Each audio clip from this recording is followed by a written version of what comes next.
Hello students, स्वागत है आपके अपने यूट्यूब चैनल के भी क्लासेस में। आज से हम जो स्टार्ट करने जा रहे हैं क्लास, वो आपका माध्यमिक परीक्षा क्लास 10th का जो होने वाली है उसका हम लोग बीपीआई क्वेश्चन चैप्टर वाइज करेंगे और पोर्शन रहेगा मैथ का और चैप्टर वाइज हम लोग करेंगे। और एमसीक्यू जो है वो आपको एक साथ करीबन 50 शो का प्रत्येक चैप्टर वाइज आपको हम प्रोवाइड करवाएंगे। और मोस्टली जो आपका रहेगा ये चैप्टर जो शुरुआत हम करने जा रहे हैं जो चैप्टर, उसमें आपका जो इम्पोर्टेंट क्वेश्चन है वो इसमें कवर होगा। ठीक है, तो आप लोगों को इसमें से बेसिक आप लोग को इतना ही ध्यान देना है कि आप लोग इसको कंटिन्यूसली अध्ययन करेंगे और रिवीज़न हमेशा करते रहना है, क्योंकि मैथ का नियम है, अगर आप रिवीज़न नहीं करते हैं तो आपका ये ज़्यादा समय तक टिकेगा नहीं, है ना। तो आज का जो चैप्टर है वो चैप्टर का नाम है वास्तविक संख्या। वास्तविक संख्या, ठीक है। हम लोग इसमें ऑब्जेक्टिव क्वेश्चन ना छोड़ करके हम लोग इसमें 2 नंबर का हम लोग क्वेश्चन देखेंगे इसमें, ठीक है। तो चलिए हम लोग पहला क्वेश्चन में हम लोग देखते हैं कि संख्याओं का अभाज्य गुणनखंड करना है और उसका गुणनफलों के रूप में लिखना है। यानी अभाज्य गुणनखंड करना है, अभाज्य गुणनखंड, है ना, गुणनखंडों के गुणनफल, बस हमें मुख्य रूप से यही ज्ञात करनी है। तो चलिए हम लोग चलते हैं पहला क्वेश्चन में चलते हैं बेटा।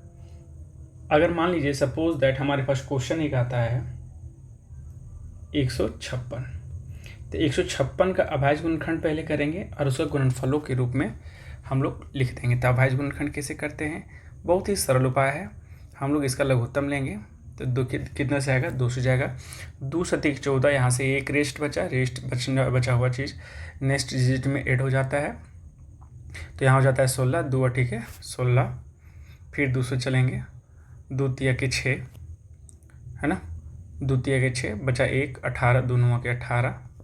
3 से चलेंगे, 3 एकम 3, 3 तिया के 9, अब नहीं जाएगा, है ना, बस इतना ही रहेगा। तो यानी इसका गुणनखंड क्या हुआ, 2 गुने 2 गुने 3 गुने 13, ठीक है। यानी कहने का मतलब है 2 2 बार आया तो इसको हम 2 का पावर 2 लिखेंगे, जो बाकी रेस्ट बच गया उसको जो का त्यों उतार देंगे, यही आपके पास आंसर बनता है। ठीक इसी प्रकार एक क्वेश्चन और लेते हैं बेटा। मान लेते हैं मेरे पास कुछ बड़ा डिजिट आता है, मान लेते हैं यहाँ पर 38 25 आ रहा है, तो इसको भी हम लोग देखेंगे। देखिए हम लोग बनाने की जो विधि है ना मोस्टली सेम रहेगा, ठीक है।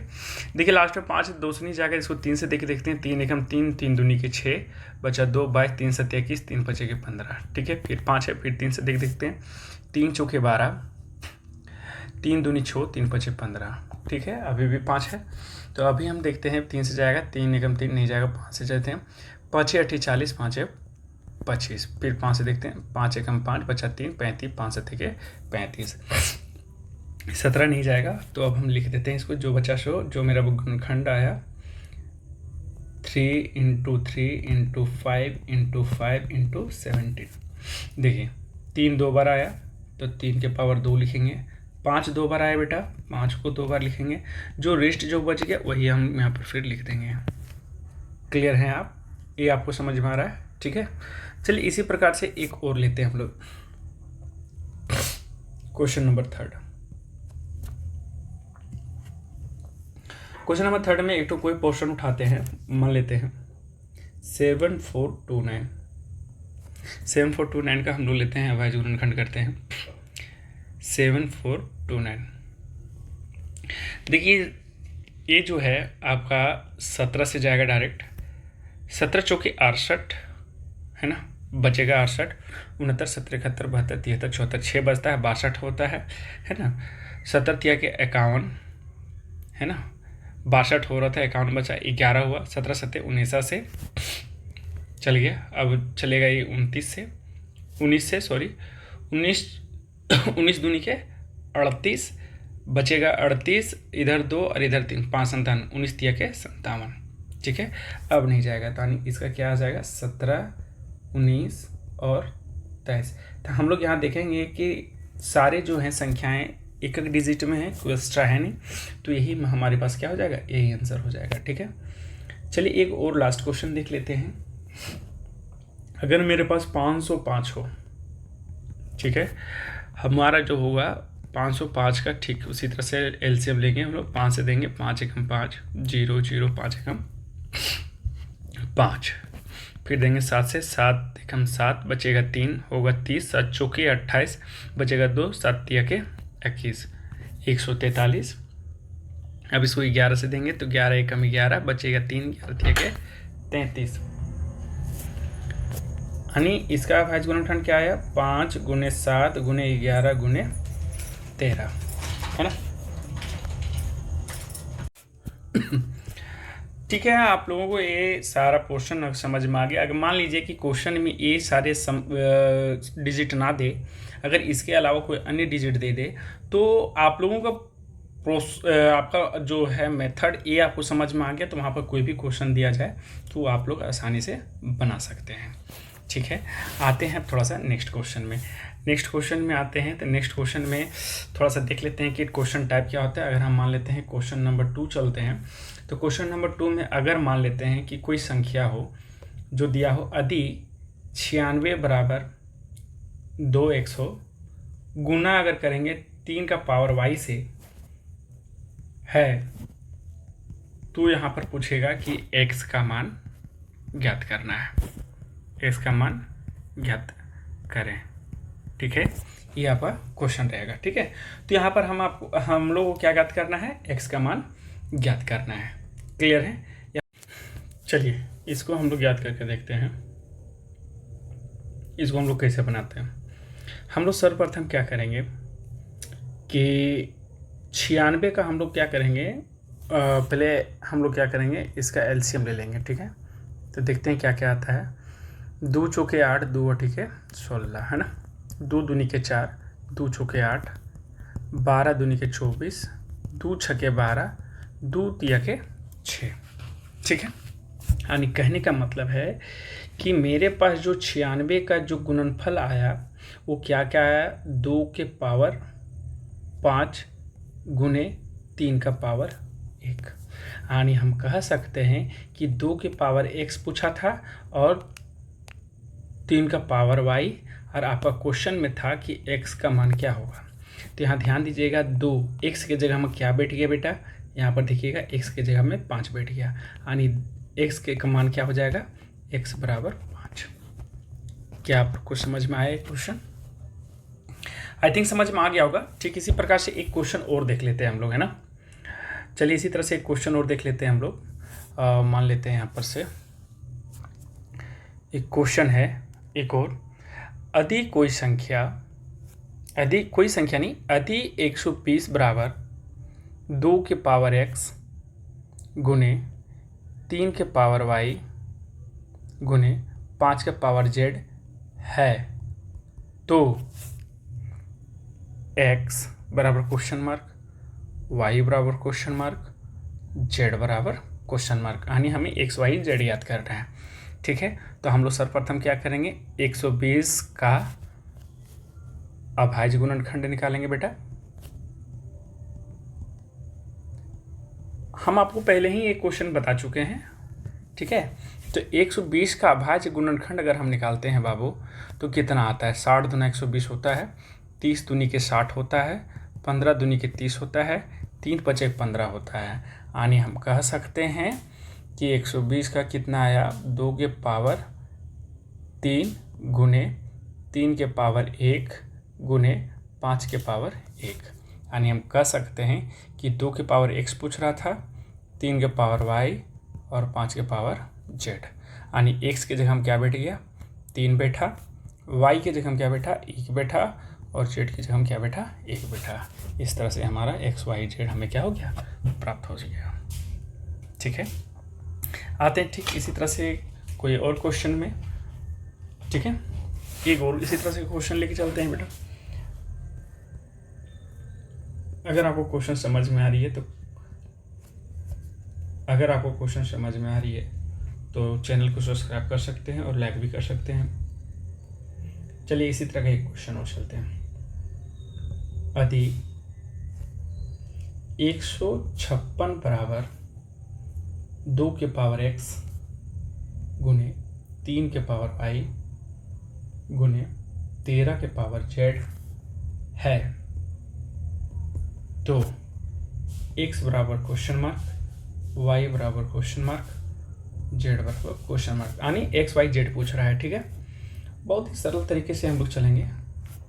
ध्यान देंगे, हम लोग सर्वप्रथम क्या करेंगे, 156 का अभाज्य गुणनखंड करेंगे। अभाज्य गुणनखंड, ठीक है। तो 156 का अभाज्य गुणनखंड यहीं पर कर लेते हैं हम लोग। 2 सत्ती के 14, 2 अठी के 16, 2 तिया के 6, 2 नौवा के 18, 3 एकम 3, 3 तिया के 9। बस इससे ज़्यादा नहीं जाएगा ना बेटा। बस अब ध्यान देंगे, यहाँ पर क्या आया, 156 का अभाज्य गुणनखंड किया हम लोग। तो 2 का पावर 2 गुने 3 का पावर 1 गुने 13 का पावर 1 का मतलब है कि वो एक बार है ना। अब ध्यान दीजिए, क्वेश्चन में था 2 के पावर x, यानी 2 किसके पावर के बराबर है, 2 के पावर के। 3 का पावर y है, यानी 3 किसके बराबर है, 1 का। 13 जो है z का पावर, यानी 13 जो है वो 1 आया, यानी x के जगह में 2 आया, y के जगह में 1 आया और z के जगह में 1 आया, यानी मेरे पास आंसर ए वाला आ गया। ठीक है, आई थिंक आपको समझ में आ गया होगा। अब चलते हैं कोई अन्य क्वेश्चन की ओर। चलिए अब कुछ दूसरे टाइप से हम लोग क्वेश्चन देख लेते हैं। आपको अगर क्वेश्चन पूछा जाए कि यही गुणनखंड को आपको वृक्ष के रूप में करना है, किसके रूप में करना है, वृक्ष के रूप में। ध्यान से समझिए, एक क्वेश्चन आपको हम बताते हैं। क्वेश्चन पूछते हैं 150 को अभाज्य गुणनखंडों के गुणनखंड वृक्ष के रूप में व्यक्त करें। ठीक है, तो इसको हम लोग कैसे बनाएंगे, ध्यान से समझेंगे। सबसे पहला सेम उसी प्रोसेस में करेंगे हम लोग। 150 का हम लोग है ना गुणनखंड करेंगे, तो देखेंगे पहले 2 से करेंगे।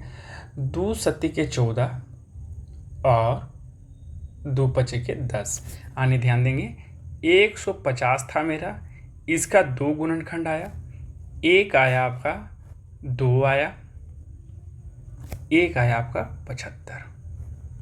ठीक है, अब फिर 75 को करेंगे, 5 से जाएगा है ना, 3 से भी चल जा सकता है तो 3 से ही लेंगे क्योंकि सबसे छोटी संख्या लेंगे। 3 एकम 3 दूनी के 6, 3 पचे के 15।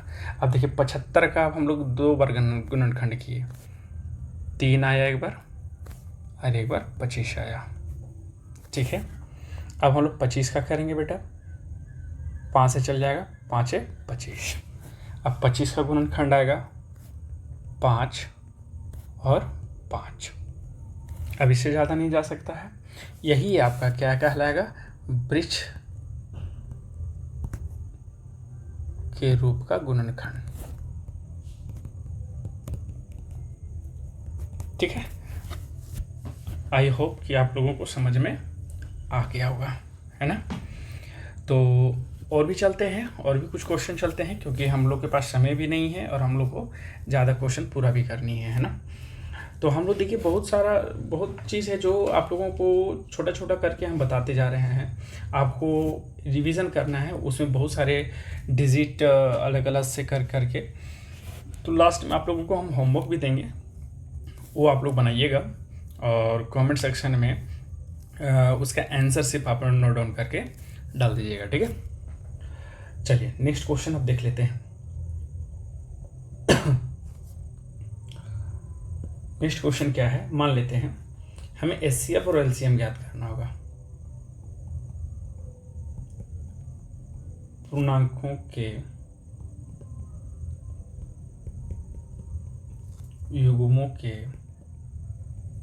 HCF और LCM ज्ञात करें।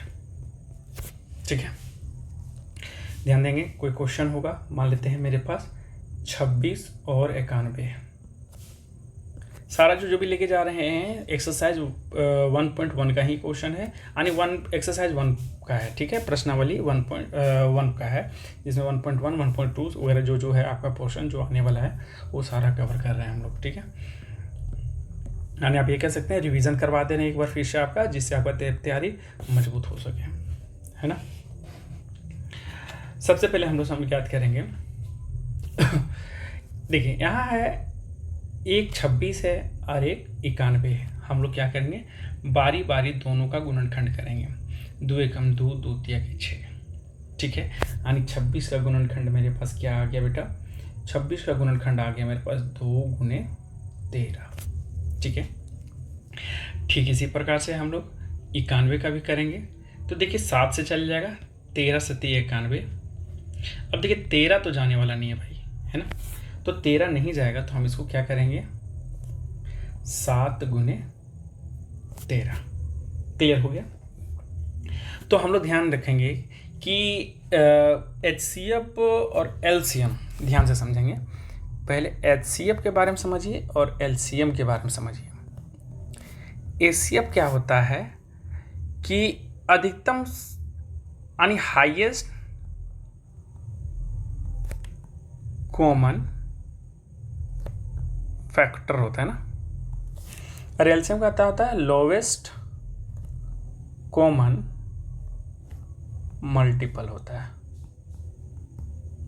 ठीक है, यानी कहने का मतलब है कि संख्या में आपको देखना है कि इसमें से कॉमन जो है हाईएस्ट कौन है, यानी जितने भी अगर HCF अगर हम लोग यहाँ पर ज्ञात करते हैं तो हाईएस्ट कॉमन लेना है। तो ध्यान देना है, कॉमन का मतलब है कि दोनों संख्या में जो एक ही डिजिट आता है उसी को लेना है। तो हम लोग को ध्यान देंगे कि इस संख्या में मेरा जो 13 है ये दोनों में आ रहा है, तो HCF इसका क्या हो जाएगा 13।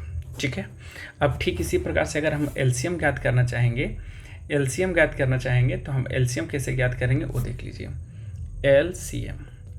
LCM क्या है लोवेस्ट कॉमन मल्टीपल, यानी जो कॉमन है उसको लेना है और उसके बाद जो बचा हुआ छोटा भाग है उसको भी हम लोग को सारे को कवर कर लेना है। यानी जो बचा हुआ क्या है 2 है, 7 है और कॉमन क्या था 13, यानी ये सभी को ज्ञात कर लेना है। ठीक है, तो हम लोग इसको मल्टीप्लाई करते हैं, 7 दूनी के 14 गुने 13, इसको गुना करेंगे तो ये हो जाएगा 182। ठीक है, यानी कहने का मतलब है इसका हम लोग जो ज्ञात किए उसमें से HCF और LCM बराबर हो जाएगा 13 और 182। यही मेरा आंसर हो जाएगा। ठीक है, चलिए इस तरह से कोई एक तो बड़ा संख्या ले लेते हैं हम लोग, है ना। बड़ा संख्या में ले लेते हैं, मान लेते हैं कोई दूसरा क्वेश्चन उठाते हैं, मान लेते हैं 510 और 92 का। तो हम लोग यहाँ लिखेंगे 510 और यहाँ लिखेंगे 92 और यहाँ लिख लेते हैं HCF और यहाँ लिख लेते हैं LCM। आप लोग को तो बता ही दिए हैं HCF और LCM कैसे करना है। तो हम लोग सबसे पहले यहाँ पर कर लेते हैं इसका गुणनखंड। तो गुणनखंड कर लेते हैं 510 का पहले बेटा, तो 2 से लेके चलेंगे, 2 दूनी के 4 है ना, 2 पचे के 10, 2 पचे के 10, फिर 2 से चलेंगे, 2 एकम 2, 2 दूनी के 4, 2 से तो नहीं जाएगा क्योंकि आपका क्या है 5 है ना। तो हम लोग 3 से लेके देखते हैं, तो 3 8 के 24, 3 5 के 15, हाथ चल गया इससे, है ना। अब 5 से करके देखते हैं, 5 एकम 5, 5 7 के 35, अब नहीं जाएगा, है ना। यानी 510 का गुणनखंड क्या आया मेरे पास 2 गुने 3 गुने 5 गुने 17। कोई दिक्कत है इसमें। अब हम लोग करके देखते हैं 92 का। 2 चौके 8, 2 छके 12, 2 दूनी के 4, 2 तिया के 6, अब तो नहीं जाएगा, यानी कह सकते हैं इसका गुणनखंड 2 गुने 2 गुने 23। हाईएस्ट कॉमन आप लोग को छांटने के लिए हम बता दिए थे बेटा कि हम लोग छांटेंगे कैसे हाईएस्ट गुणनखंड। देखिए इसमें क्या क्या मिल रहा है मेरे पास। देखिए एक यहाँ 2 मिला, ठीक है, यानी HCF मेरे पास क्या बन गया 2, ठीक है। अब हम लोग आते हैं LCM में। अब LCM मेरे पास क्या क्या बनता है वो भी हम लोग ध्यान रखेंगे। एक जो बचा हुआ संख्या है वो पूरा लिख लेंगे बेटा। देखिए ध्यान से, मेरे पास बचा ऊपर वाला रो में 3 बचा है, 5 बचा है और 17 बचा है, ठीक है। और नीचे वाला संख्या में क्या बचा है, मेरे पास 2 बचा है और 23 बचा है, और जो एक तो कॉमन था वो बचा है। अब ये सारे को अगर हम गुणा करते हैं तो इसका आंसर आता है 23,460, ठीक है। यानी हम कह सकते हैं कि HCF LCM जो बराबर है 510 और 92 का जो आंसर आया आपका वो आया 2 और 23,460। यही आपका फाइनल आंसर हो जाएगा, ठीक है। कोई दिक्कत? चलिए आप लोगों को हम होमवर्क दे रहे हैं, ठीक है। आपको इसी से रिलेटेड एक होमवर्क दे रहे हैं। आप लोग को ये अपने से पूरा करना है, कमेंट सेक्शन पर आपको बताना है। सबसे पहले हम आप लोग को जो देंगे वो आप लोगों का रहेगा गुणनफल के रूप में लिखने का, यानी गुणनफल फलों के रूप में लिखें, ठीक है। क्वेश्चन दे देते हैं आप लोगों को। 120, 84 और 104 और 3,200, चलिए 324 देने दें। फिर दूसरा देते हैं आप लोगों को हम, जो आप लोगों का क्लास लिया गया बस उसी से हम दे रहे हैं, ज़्यादा अपने से कुछ नहीं दे रहे हैं, ठीक है। एक क्वेश्चन दे रहे हैं आपको इसमें से, यदि 3,825 बराबर 3 के पावर x गुने 5 के पावर y गुने 17 का पावर z है तो x बराबर क्या होगा, y बराबर क्या होगा और z बराबर क्या होगा, ठीक है। ये याद करना आप लोगों को। एक क्वेश्चन दे देते हैं HCF और LCM याद करने के लिए। क्वेश्चन,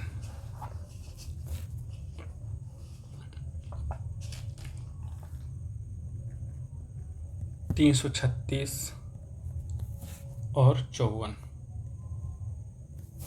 ठीक है। दूसरा क्वेश्चन दे देते हैं इसमें से